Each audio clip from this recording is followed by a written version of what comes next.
চলো আবারও চলে আসলাম মা অন্নপূর্ণা রান্নাঘরে। রান্না বান্না নিয়ে তো সবাই কেমন আছে, আশা করি ভালো আছে, আমিও ভালো আছি। তো আমাদের কি রান্না হবে দেখো। তো আমাদের রান্না হবে কাঁকরোল ভাজা হবে, কাঁকরোল মধ্যে নুন হলুদ মেখে রেখেছি। আর কুমড়ো ফুলে বড়া হবে। তো কুমড়ো ফুলটা আমি ধুয়ে পরিষ্কার করে রেখে দিয়েছি। আর এখানে আমি বেসন ফাটিয়ে নিয়েছি, বেসনের মধ্যে নুন হলুদ লঙ্কা গুঁড়ো আদা রসুন পেস্ট দিয়ে বেসনটা ফাটিয়ে নিয়েছি, বড়া ভাজবো। আর হবে মাছের ঝোল। মাছের ঝোলের জন্য কেটে নিয়েছি পেঁপে আলু আর পেঁয়াজ। আর এখানে মাছের নুন হলুদ মেখে নিয়েছি। আর এখানে সমস্ত মশলা আছে। চলো রান্নাটা করতে থাকি।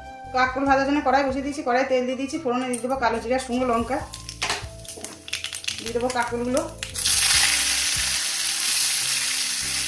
নেড়ে নেবো, ঢাকা টাকা দিয়ে ভেজে নেবো।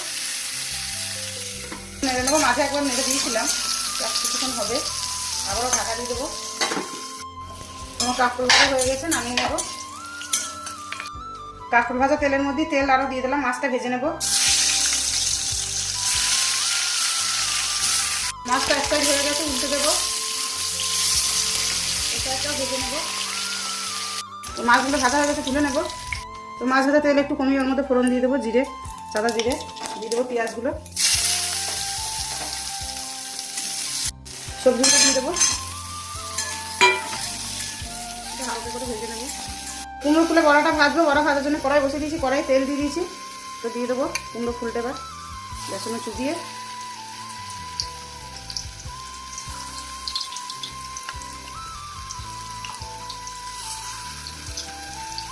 উল্টে দেবো বড়াগুলো।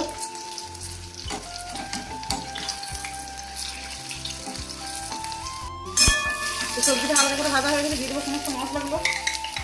মশলা দিয়ে একটু কষিয়ে নেবো, একটু জল দেবো।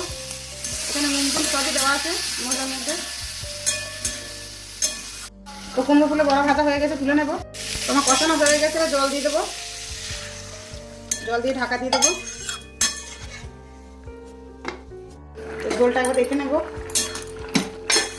সিদ্ধ হয়েছে কিনা, হালকা একটু সিদ্ধ হবে। মাছগুলো দিয়ে দেবো, মাছগুলো দিয়ে কিছুক্ষণ হবে, আবারও ঢাকা দিয়ে দেবো। তো ঝোলটা দেখে নেবো। তো ঝোলটা আমার হয়ে এসেছে, দেখে নেবো সিদ্ধ হয়েছে কিনা। হ্যাঁ, আলু সিদ্ধ হয়ে গেছে। চলো গ্যাস বন্ধ করে দেবো।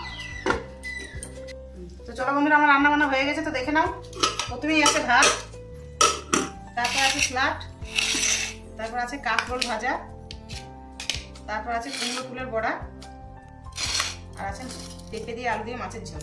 ভালো থাকো, সুস্থ থাকো, আর আমাকে একটু সাপোর্ট করো। তো চলো দেখা হচ্ছে কাল।